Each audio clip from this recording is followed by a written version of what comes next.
Oh, so biology course, very big problem is the vocabulary. Vocabulary is very long, and very often in lifetime we don't use them. So I teach a lot of international students. I feel local is much easier because they can break the long vocabulary part by part.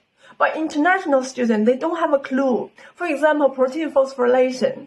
Very often we count as one long word, protein phosphorylation. But if you separate them, you can have understand different ways and different meaning. As bit by bit, it's easier for you.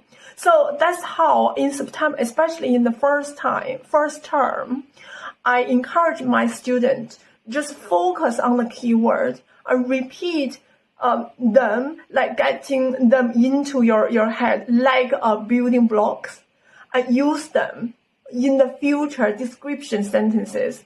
In the longer questions, you need to use those keywords. So this is very important established method in the first term. So the student got used to, this is kind of new term, but when they describe it, they try to avoid that because this is not familiar. But then I have to emphasize that if you avoid to use those keywords, you don't get a mark.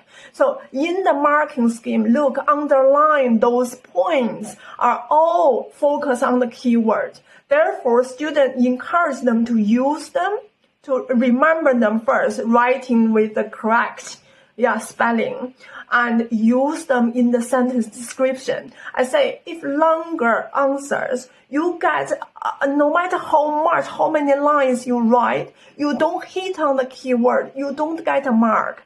So sometimes you only get short answers, but you get the mark. You don't have to spend so much time. You can save that time for the later essay writing, for example, for the bigger questions or for the calculation, etc.